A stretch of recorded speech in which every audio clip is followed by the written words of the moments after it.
The most powerful crane ever built can lift 1,200 tons. It is called the Taisun. It sits in a shipyard in Yantai, China. It does not move. It was assembled on-site, bolted to the ground, and connected to a power grid that feeds a small city. This is the absolute ceiling of modern heavy lift engineering, 1,200 tons. Remember that number. In Baalbek, Lebanon, there is a stone block weighing 1,650 tons. It sits in a quarry partially cut from the bedrock. Above it, 3 blocks of 800 tons each rest on a platform 8 meters above ground level. No crane, no axle, no record of how they got there. The Taisun cannot reach them. Nothing we own can. Can modern machines lift what the ancients placed? 6 stones, 6 locations, 4 continents, each one heavier than anything we can move today. The convenient answer for all 6 is the same: enough manpower. Let us put that answer on trial. But before we open the case, here is what you are walking into. Baalbek, 1,650 tons. Aswan, 1,200 tons. Thebes, 700 tons against the Nile. St. Petersburg, 1,500 tons and a modern failure. Easter Island, 82 tons in total isolation. Yangshan, 16,000 tons that even the Ming Dynasty could not move. 6 exhibits, 1 verdict. Exhibit A, 800 tons at 8 meters. That is roughly the weight of 5 fully loaded Boeing 747s, stacked on a single point, 8 meters in the air. The Temple of Jupiter in Baalbek sits on a foundation that defies every transportation model in archaeological literature. 3 stones, known as the Trilithon, form the western wall of the temple platform. Each one measures roughly 19 meters long, 4 meters high, and 3.5 meters wide. Each one weighs approximately 800 tons. They rest side by side at the base of a Roman temple, 8 meters above ground level. The Romans did not build them. The temple is Roman, dedicated in the 1st century AD. The platform beneath it is not. The Trilithon stones are far larger than anything Rome ever quarried, transported, or placed in any of its other projects across 3 continents and 6 centuries of engineering dominance. Roman engineers documented their methods with obsessive precision. Construction reports, supply chains, worker rosters, material inventories. For the Trilithon, there is nothing. No record, no inscription, no construction diagram. The greatest feat of stone placement in the Roman world, and the record is blank. Imagine filing your taxes for 6 centuries straight and losing the receipt for your house. Here is what you get when you simply run the numbers. According to a study published by the German Archaeological Institute in 2014, a team led by Janine Abdul Masih documented the quarry site at Baalbek and identified a 3rd megalith, previously buried under centuries of sediment, weighing an estimated 1,650 tons. That is the single heaviest worked stone block ever found on Earth. Not a natural boulder, a cut, shaped, dressed block with tool marks along its entire surface. To move an 800-ton block horizontally on flat ground using human labor and wooden rollers, existing studies on ancient logistics estimate between 10,000 and 40,000 workers pulling simultaneously. But the Trilithon blocks were not placed on flat ground. They were raised to 8 meters. Raising 800 tons to that height requires an energy input that no ancient ramp model accounts for without the ramp collapsing under its own weight. The ramp itself would need to be more massive than the structure it served. That is like building a second building just to finish the first one, and then removing the second building without a trace. Just a little off. Baalbek is Exhibit A. The convenient answer does not survive it. But it does not just fail at Baalbek. It fails 800 kilometers to the south, and what waits there is even bigger. Aswan, Egypt. A granite quarry on the east bank of the Nile. Carved directly from the pink bedrock lies the Unfinished Obelisk. 42 meters long, 3 meters wide at the base. If completed, it would have weighed approximately 1,200 tons, the same as the Taisun's maximum capacity. But the obelisk was not meant to stay in Aswan. It was destined for the Temple of Karnak, 800 kilometers downstream. 800 kilometers of desert, river crossings, narrow pathways, and one of the most powerful rivers on Earth. According to Reginald Engelbach, who documented the site for the Egyptian Department of Antiquities in 1922, the obelisk was abandoned because of a crack that appeared during quarrying. The granite fractured along an internal flaw, splitting the shaft beyond repair. This is the detail that changes the equation. If it cracked, that means they expected it not to crack. They had a method. They had done this before. They were confident enough to carve 1,200 tons of granite from living rock, expecting to transport it across 800 kilometers of terrain and place it upright at the other end. This was not a dream. This was planned infrastructure on an industrial scale. Engelbach himself noted the precision of the trench cuts surrounding the obelisk, calling them evidence of a systematic and highly organized quarrying operation. The dolerite pounding balls found nearby, each weighing 5 to 6 kilograms, were worn smooth from repeated use. Thousands of them littered the site. This quarry had been running for generations. And yet no document describes the transport method. Not one papyrus, not one relief carving.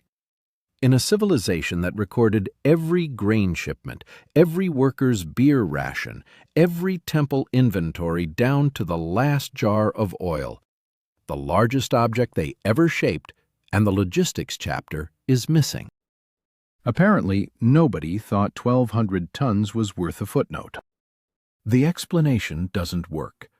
1,200 tons was not an experiment. It was routine. The unfinished obelisk is the one that failed. The ones that succeeded are standing in Luxor, in Karnak, in Rome. Obelisks of 300, 400, 500 tons, transported across impossible distances and erected vertically with a precision that leaves no tolerance for error. If the method was brute force, the failure rate would have been catastrophic. But the evidence shows the opposite. One crack in one obelisk across centuries of production. Whatever method they used, it worked almost every time. And we do not know what it was. Exhibit B. 1,200 tons, carved with a plan and a destination 800 kilometers away. If Baalbek is the weight problem, Aswan is the distance problem. But both problems converge in the next exhibit. And they bring a river with them. Exhibit C. The Colossi of Memnon, Thebes, Egypt. Two seated figures of Pharaoh Amenhotep III, each weighing approximately 720 tons. Carved from single blocks of quartzite, one of the hardest and densest stones used in ancient construction. Quarried near modern-day Cairo, transported roughly 700 kilometers upstream against the full force of the Nile to the mortuary temple on the west bank at Thebes. 700 tons against the current for 700 kilometers.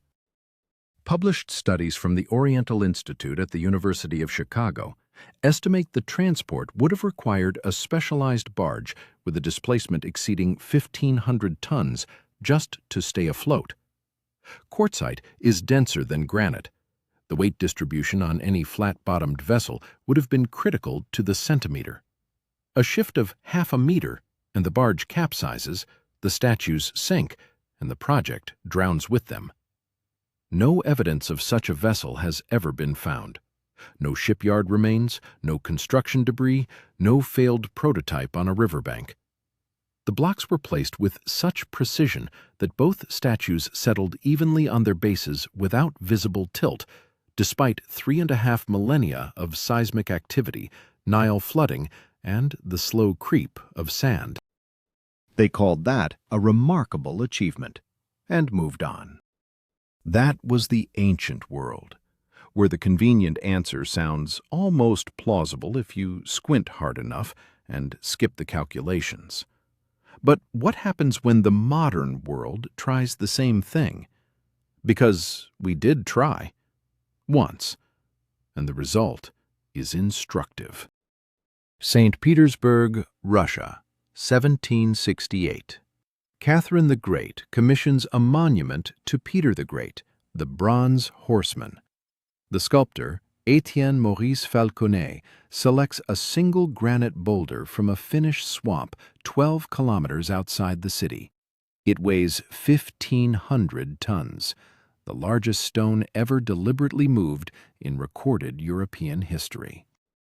It took 400 workers 9 months to move it 12 kilometers. They used a system of bronze ball bearings rolling on iron-reinforced wooden channels, custom-built capstans powered by men and horses in rotation, and a dedicated team of military engineers working in shifts around the clock. Nothing was improvised. Every aspect was calculated, tested, and adjusted on the spot. The channels had to be re-leveled repeatedly as the ground compressed under the stone's weight. This was the most advanced heavy lift operation of the 18th century. Every detail was documented by Marin Carbury, the Greek-born engineer who supervised the project, in a published memoir that became a standard reference in European construction science. And they still had to cut 20% off the stone because it was too heavy. 1,500 tons, reduced to 1,200. 9 months. 12 kilometers, on flat ground, with ball bearings, capstans, iron channels, and 400 men. The Trilithon at Baalbek. 3 blocks of 800 tons each, raised 8 meters above ground, with no documented machinery at all. Thousands of years earlier. To put that in perspective, the most technologically advanced European power of the 18th century, with unlimited imperial budget and the full force of Enlightenment engineering, barely managed a fraction of what the builders of Baalbek achieved routinely. The Thunderstone is the only case in recorded history where a modern civilization attempted to move a single stone of ancient proportions. They succeeded. Barely. After cutting it down. The ancients moved heavier stones, farther, higher, and left no instruction manual behind. The modern attempt is documented in detail, and it confirms what the ancient stones have been saying all along. The task is harder than the official version admits, and we are only halfway through the evidence. Are you still comfortable with ropes? Easter Island, the middle of the Pacific Ocean, 3,700 kilometers from the nearest continent. No metal, no wheels, no draft animals. The island was almost entirely deforested by the time Europeans arrived in 1722, and scattered across its volcanic landscape stand 887 stone statues known as moai, carved from compressed volcanic tuff at the Rano-Raraku Quarry on the eastern slope of the island's largest volcano. The average moai weighs 82 tons. The largest erected moai, known as Paro, stands nearly 10 meters tall on its Ahu platform, But the largest moai ever carved, El Gigante, was never erected. It weighs an estimated 164 tons and lies unfinished in the quarry, still attached to the bedrock along its spine, staring at the sky. A research team led by Carl Lippo of Binghamton University and Terry Hunt of the University of Arizona published a walking theory in the Journal of Archaeological Science in 2011. They proposed the moai were tilted upright and rocked forward using 3 teams of workers pulling ropes in a coordinated rhythm, like walking a refrigerator across a kitchen floor. They demonstrated it with a concrete replica weighing approximately 5 tons on flat, prepared ground.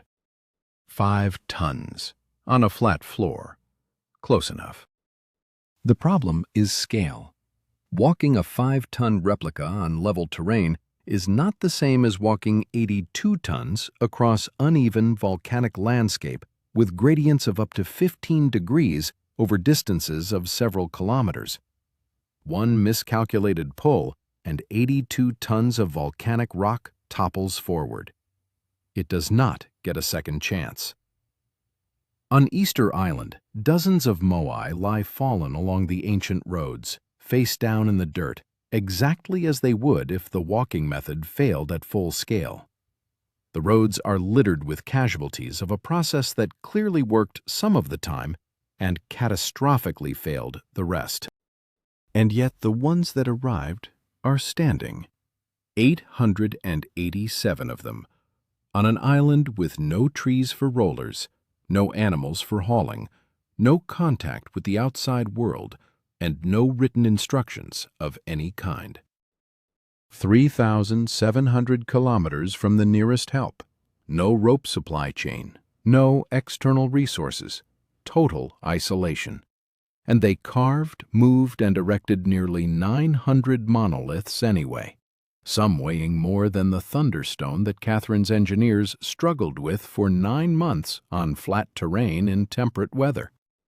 The Rapa Nui accomplished what 400 Enlightenment-era workers barely managed, with less, on an island, in the middle of nowhere. At some point, calling each one an exception becomes harder than admitting the rule. But if isolation makes Easter Island baffling, the final exhibit turns the entire case on its head. Because here, the problem is not how they moved the stones. The problem is that they could not move them. And this time, it was not the ancients who failed. It was us. Nanjing, China, 1405. The Yongle Emperor, 3rd ruler of the Ming Dynasty, commissions a mausoleum for his father, the Hongwu Emperor. His engineers select the Yangshan Quarry, 14 kilometers east of the capital.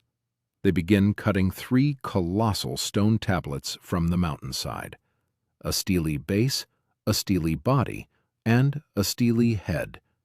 When the cutting is complete, the combined weight of the 3 blocks totals approximately 16,000 tons. 16,000 tons. The entire steel structure of the Eiffel Tower weighs 7,300 tons. The Yangshan blocks weigh more than twice the Eiffel Tower. A single Nimitz-class aircraft carrier displaces about 100,000 tons fully loaded. Yangshan is 16% of a carrier. Carved from solid limestone with hand tools in the 15th century. Research from Nanjing University's School of History documents that the Ming court deployed tens of thousands of laborers to the quarry. The blocks were cut successfully.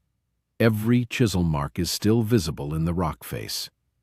The quarrying itself was a triumph. It was not the problem. The problem was movement. They could not move them. The Ming Dynasty, at the height of its industrial and military power, with a population exceeding 65 million people, with gunpowder, iron tools, paved roads, navigable canals, the Grand Canal itself, and political will backed by imperial decree and the threat of execution could not move these blocks 14 kilometers to the capital.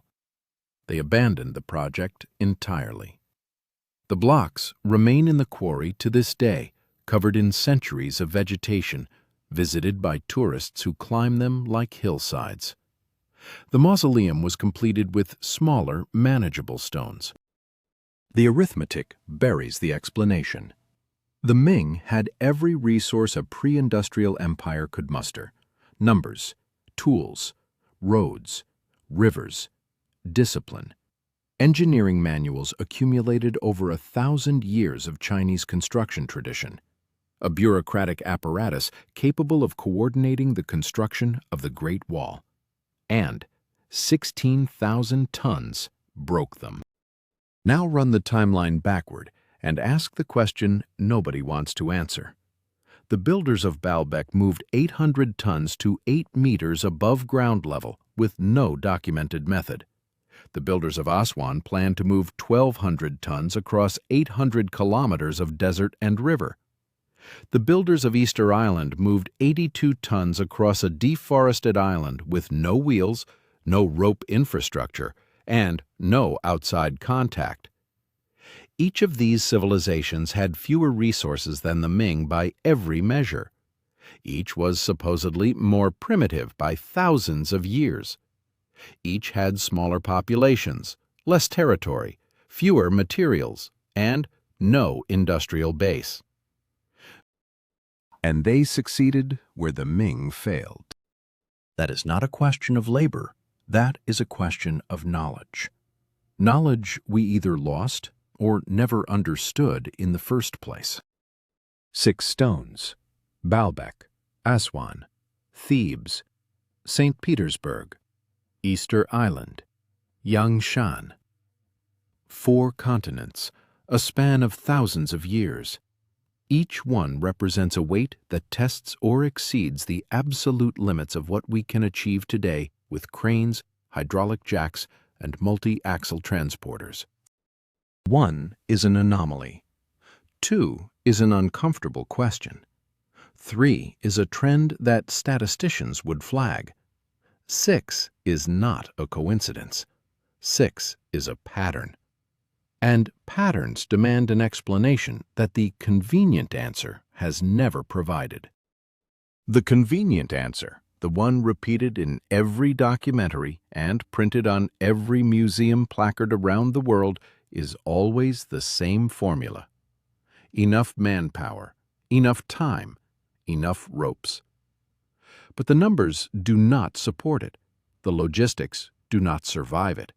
And the one time the modern world attempted it, at the Thunderstone, 400 workers needed 9 months, ball bearings, capstans, iron channels, and still had to cut the stone down by 20% just to make it possible.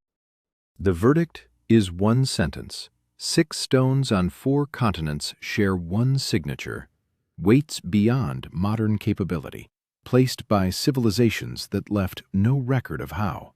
This is not opinion. This is engineering. And engineering does not negotiate. We built skyscrapers, nuclear reactors, particle accelerators. We mapped the human genome. We put a rover on Mars. We split the atom and harnessed the energy of stars. And we cannot replicate what they achieved with methods we have never identified, using tools we have never found, following plans that do not exist.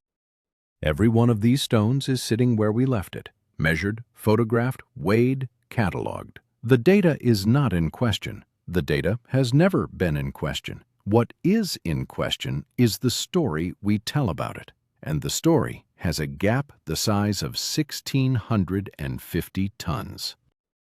Maybe the straight line from primitive to advanced was never straight.